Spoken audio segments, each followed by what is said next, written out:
TechAxis. Learn first to lead the rest.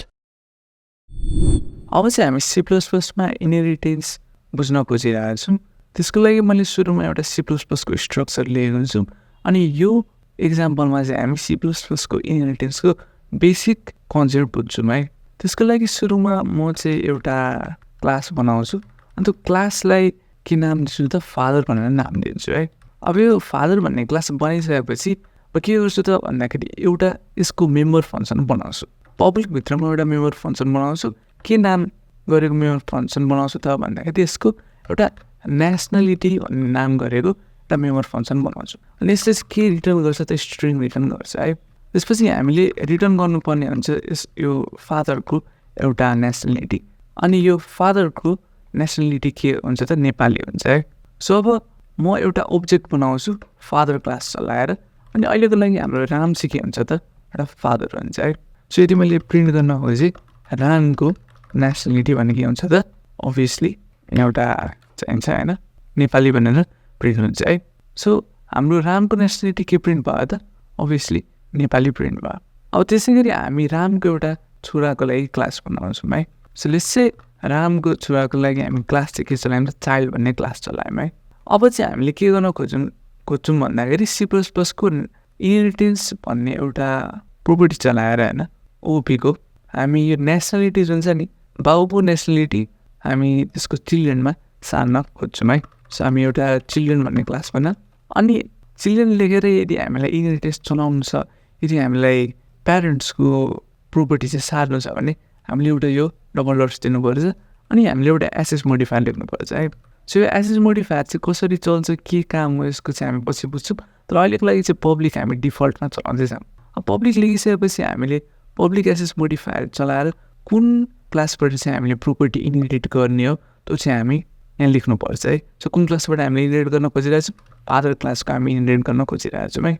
अब यति गरेपछि हाम्रो चिल्ड्रेन क्लास जुन नयाँ बन्न आँटेको छ नि त्यो नयाँ चिल्ड्रेन क्लासले चाहिँ हाम्रो जुन फादर क्लास जुन पहिलेदेखि नै बनेको छ त्यहाँबाट चाहिँ यो फादर क्लासको प्रोपर्टीहरू आफूमा लिन्छ। जस्तै अहिलेको लागि यहाँ एउटा नेसनलिटी भन्ने जुन प्रोपर्टी जुन छ त्यो चाहिँ यो चिल्ड्रेन क्लासले लियो यति गरेपछि है।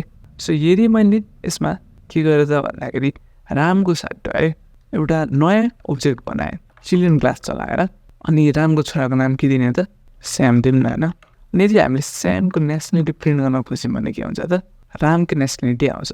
हामीले यहाँ स्यामको जुन क्लास हुन्छ त्यो चिल्ड्रेन चलायौँ होइन अनि चिल्ड्रेन क्लास चलाएर जब हामीले यो स्यामको ओब्जेक्टको नेसनलिटी जब हेरौँ त नेपाली नै आयो। किन त्यस्तो भयो त भन्दाखेरि किनभने हाम्रो यो जुन नेसनलिटी जुन छ नेसनलिटीको फङ्सन जुन छ फादर क्लासको त्यसको चाहिँ यहाँ सिधै के भयो त कपी पेस्ट भयो यसरी है।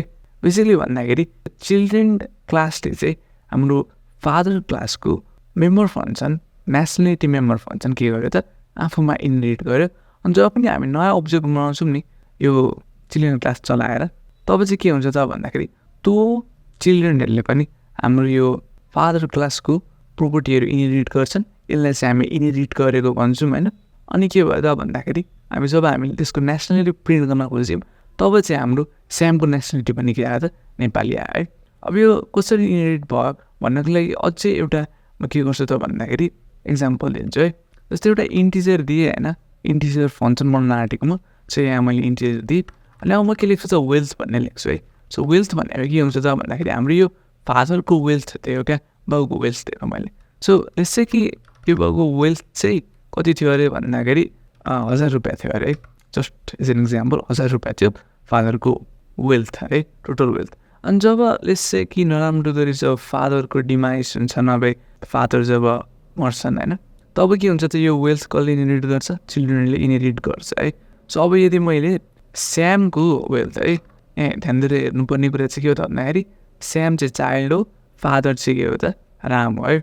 सो मैले यहाँ बनाएको छुइनँ चिल्ड्रेनभित्र मैले केही पनि बनाएको छुइनँ तर इनहेरिटेन्स यो चलाएकोले चाहिँ के भयो त फादरको नेसनलिटी पनि फादरको वेल्थ पनि यो चिल्ड्रेन क्लासको सबै ओब्जेक्टले के गर्छ त इनहेरिट गर्छ। देयरफोर जब म स्याम डट वेल्थलाई प्रिन्ट गर्छु नि तब के हुन्छ हेरौँ है तब हाम्रो स्यामको हाम्रो छोराको वेल्थ पनि के आयो त 1000 आयो। यो चाहिँ बेसिक इक्जाम्पल भयो इनहेरिटेन्सको है।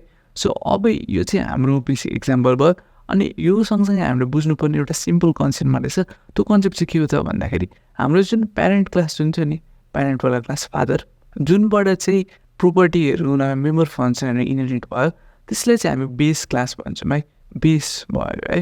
त्यसै गरी यो जुन छ हाम्रो नयाँ, यसलाई चाहिँ हामी के भन्छौँ त चाइल्ड क्लास भन्छौँ है।